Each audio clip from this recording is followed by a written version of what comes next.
Today I will teach you what happened when Earth stopped spinning. It began like any other day, the kind of day where people went to work, children played in parks, and the world hummed with its usual rhythm. But then, everything changed. Without warning, the Earth's rotation stopped. It didn't slow down gradually or give any sign of trouble, it just ceased to spin. At first, no one knew what had happened. The sun seemed frozen in the sky, lingering far longer than it should have. People stared in confusion, thinking their clocks were wrong or their schedules mixed up. But soon, the effects became undeniable. The first to notice were those near the equator. Normally, the Earth's surface spins at over 1,000 miles per hour at this point, but with the rotation gone, inertia took over. Everything that wasn't firmly anchored, the air, the water, even vehicles, kept moving at that incredible speed. Massive winds howled across the land, uprooting trees and tossing debris into the air. Skyscrapers crumbled as gusts tore through cities. Cars, trains, and people were flung hundreds of feet, their momentum unstoppable. The oceans, too,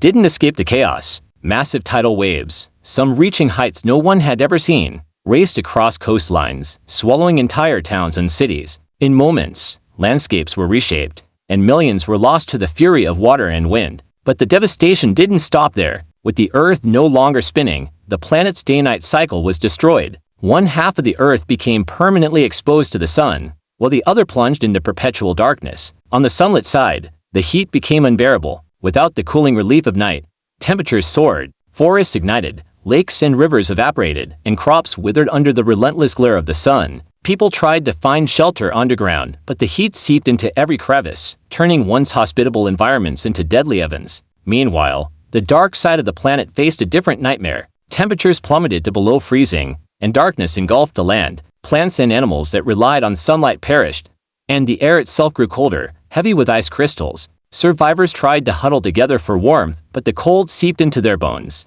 draining life from even the most resilient. The twilight zone, the narrow band between light and dark, became the only place where humans could survive. But even there, conditions were harsh. Winds from the scorching and freezing sides collided, creating perpetual storms. People struggled to adapt, scavenging for food, water, and shelter in a world that no longer made sense. As days turned into weeks, humanity's numbers dwindled. Communication was nearly impossible with satellites thrown out of orbit and power grids destroyed. Those who survived formed small, scattered communities, relying on ingenuity and sheer willpower to endure. They shared stories of what had happened, speculating about why the Earth had stopped spinning and whether it would ever start again. Scientists among the survivors worked tirelessly to understand the phenomenon. Some theorized that a colossal external force had acted on the planet, while others believed it was the result of internal geophysical processes gone awry. Whatever the cause, they all agreed on one thing: the Earth as they knew it was gone forever. Years passed,